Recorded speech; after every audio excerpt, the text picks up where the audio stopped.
This channel is old, like really old, 7 years old in fact. I have originally started this channel under the name Signway Studios as just a small child uploading Lego stop motion videos, mainly inspired by the YouTuber Michael Hickox, which I later deleted a few years later because I was embarrassed by them, which is why you can't find them today. Since then and until now, I've never uploaded a video again, though about 2 years ago there was an attempt to turn this channel into an educational channel to the likes of CGP Grey or my personal favorite Tapa Kappa. During this time I also changed my name to Cooking Cat 21, which was later shortened to just Cat 21. I was however afraid that if I would make educational videos that one of the facts that I would say would be proven wrong, and thus I would be spreading misinformation. This fear was so prevalent in fact that until now nothing actually came of the attempt, and a year later, instead of getting all the views and subscribers, I am getting depression instead. What you're about to see is a remaster of what was originally supposed to be my first video. Enjoy. I don't believe you're scientifically literate. Okay. If a tomato is a fruit, does that mean ketchup is a smoothie? I'm pretty sure you all heard this joke at least once in your life. There are many variations of it. The joke is simple. The punchline goes as follows.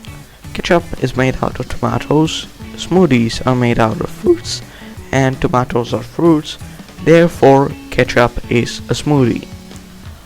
Are tomatoes fruits though? This has been the topic of many online discussions, and as always, the answer is not so simple. It largely depends on your definition of fruit.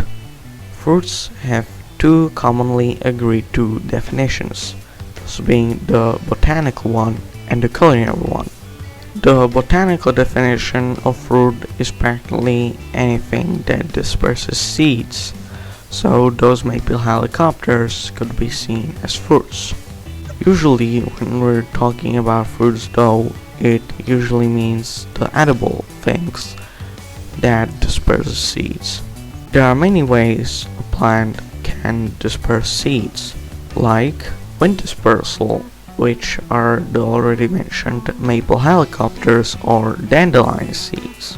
Water dispersal, where the tides of some river or any other body of water just move the seeds into some other location where they can start a new life. Explosions, which aren't actually that exciting. It's just some plants, like bees, put their seeds in a pod, which then pop and scatter the seeds. Fire is when, in some regions of the world, like in Australia, there are frequent wildfires, so the plants evolved to require the heat of fire to release their seeds, so they will be scattered in safer conditions. That is, unless there is another wildfire just a few days later.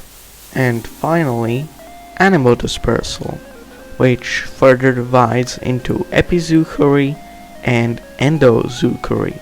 Epizoochory is when the plant transports its seeds by making them stick on an animal's fur or someone's clothes, like thistles. And Endozoochory is where we found most of our fruits, where the plant transports its seeds by making the animal ingest them. A very interesting fruit in my opinion are cranberries. Like other fruits, cranberries evolved to rely on animals to transport their seeds, but unlike other fruits, they also had a little air bubble at their core, which made them float on water. Because of this, being sweet was no longer required for cranberries, as they started using water dispersal rather than animal dispersal. Another interesting fruit are chili peppers? While it may seem counterproductive to evolve into fruit so an animal can eat you to transport your offspring, only to evolve to be spicy so no animal eats you, that's because chili peppers have a target, those being mammals. Mammals, or more specifically rodents, destroy the chili seeds as they chew, so the plant won't be able to germinate. So, chili peppers evolved to include in them a chemical known as capsaicin. While mammals have receptors to taste capsaicin, birds don't. So, while when we eat chili peppers, our mouths start burning, when a bird eats a chili pepper, he will just happily eat more, so the plant will be able to spread further. How do you, however, convince an animal not to eat you while the seeds aren't ready? Well, and mature fruits are often present with starch and pestin, which makes them sour and hard to eat. When a fruit, however, matures with a boost of ethylene production, the starch turns into sugar and the number of pestin decreases, making it sweet and soft. The culinary definition of a fruit, however, is a part of a plant that is sweet and edible, while the definition of a vegetable is part of a plant that is salty or savory and also edible. There is no botanical definition for vegetables, meaning that rhubarb is culinary fruit but not a botanical fruit, making rhubarb the anti-tomato. A thing that my mom always used to tell me is that watermelons are technically vegetables. I never questioned it as a kid, but when I started researching for this, I actually found out that watermelons are both culinarily and botanically fruits. So why do some people still say watermelons are vegetables anyway? It was even declared the official vegetable of Oklahoma in 2007, which is probably why Oklahoma was never really the best US state. It was only okay.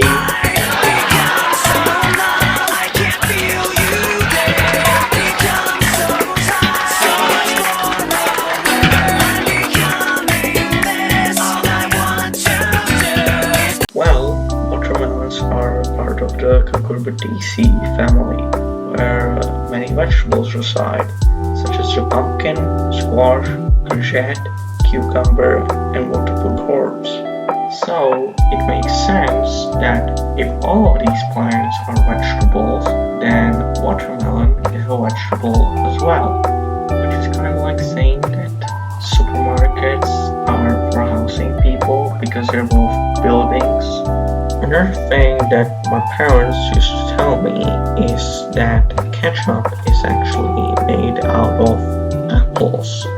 However, as far as I was able to find out, there is nothing really supporting this.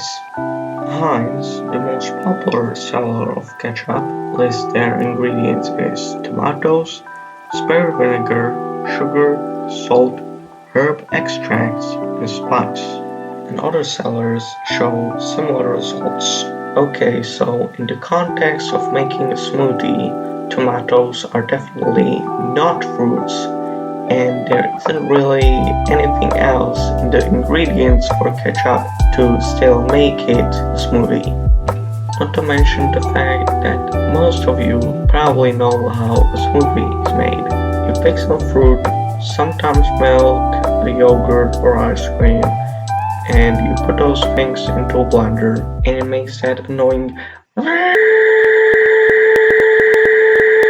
sound that reminds you of the time when you couldn't even turn on the microwave without asking your mom first, and it's done. Well, ketchup isn't actually made this way. Ketchup is actually cooked. You put all the ingredients into a pan and you simply cook it until it reaches a saucy consistency. Oh, and there's also the fact that ketchup isn't actually a drink like smoothies are. It's more of a sauce or condiment. Yeah, I just spent few months researching, summarizing, writing, narrating, and editing a video for a question whose answer could be summarized in a tweet. Well, I sure do hope you learned something new today.